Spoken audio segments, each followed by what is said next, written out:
Will we actually need scientists in the AI age? Welcome to The Explainer.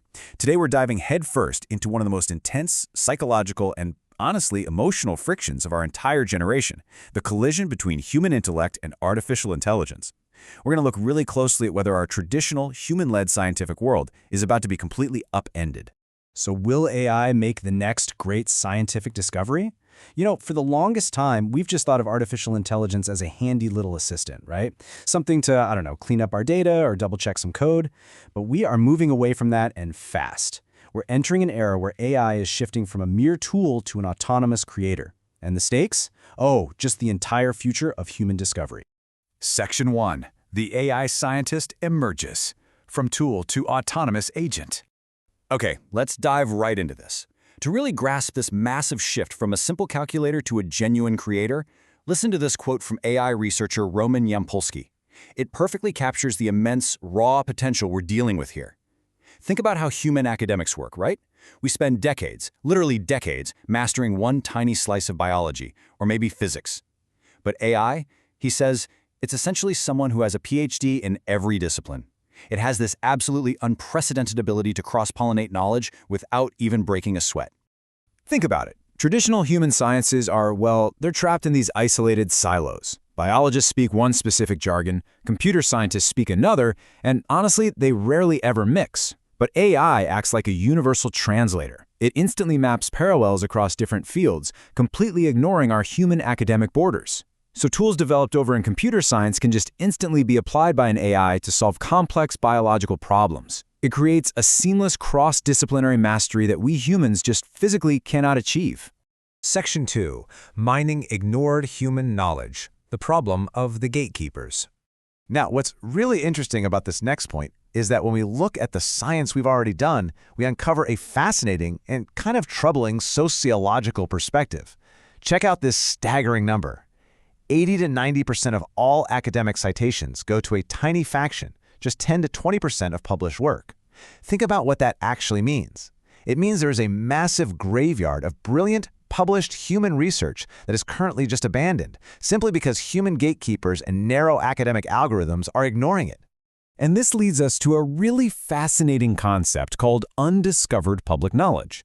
The idea here is that the answers to major scientific questions, they likely already exist right now in our published literature. They're just sitting there, completely ignored due to our own human academic biases and narrow reading habits. But AI isn't burdened by academic politics. It doesn't care about tenure tracks or human ego. It can act as this raw, totally unbiased engine to mine those forgotten truths. Let me ground this abstract idea with an absolutely wild real-world story. 40 years ago, a library and information scientist named Don Swanson actually proved that this method works. He looked at Raynaud's syndrome, which is this condition where your fingertips go numb, and he literally cross-referenced completely unconnected academic literatures. Even though he was a physicist, not a biologist, by simply combining these totally ignored papers, he proposed a plausible, entirely new scientific hypothesis. I mean, if a human could do this manually 40 years ago, just imagine what an AI can do with millions of papers in a fraction of a second. Section 3. Redefining intelligence and creativity. Opening the space of possibility. Let's move to the timeline and see how this builds, because this shift forces us to fundamentally question what it actually means to be a creator.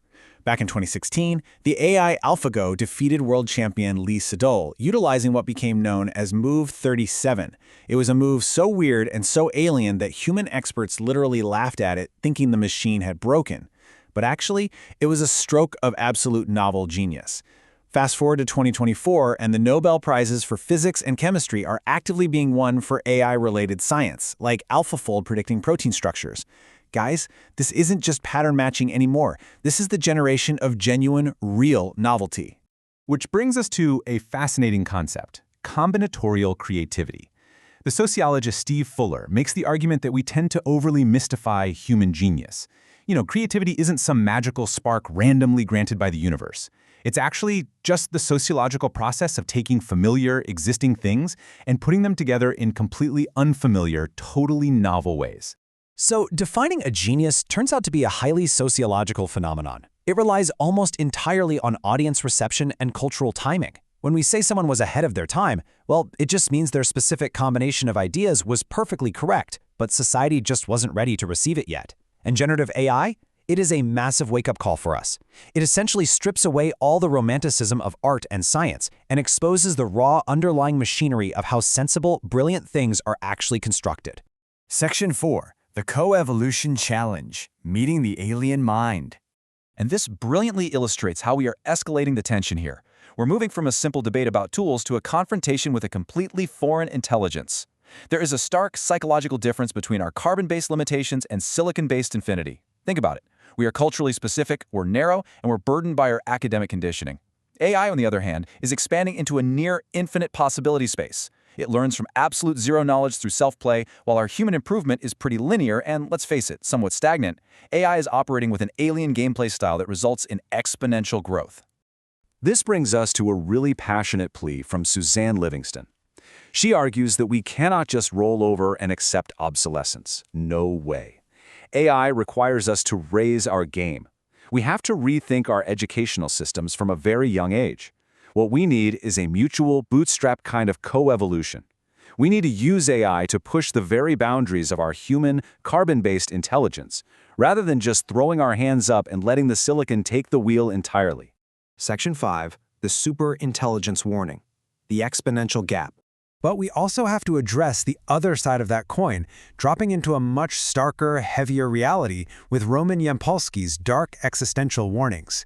He warns that AI will simply brute force creativity. Because it can process at these insane exponential speeds, it's not going to sit around waiting for a magical spark of inspiration. It will systematically and ruthlessly search through massive spaces of creative output to instantly find the absolute most perfect, most awesome piece of art or scientific theory. It literally exhausts the possibilities of human imagination. So the crucial point here is this deeply uncomfortable prediction from Yampolsky. Every single job will be replaced. If we're facing a superintelligent system that optimizes and solves problems exponentially better than any human ever could, the gap between us becomes totally insurmountable. He argues that you simply will not find anything you can uniquely contribute to a world that has superintelligence in it. Which leaves us with this final, incredibly heavy question. As we build these autonomous, brilliant, totally alien minds that can outscience our very best scientists, who told you you're going to be around after superintelligence? I want you to take that provocative thought with you today.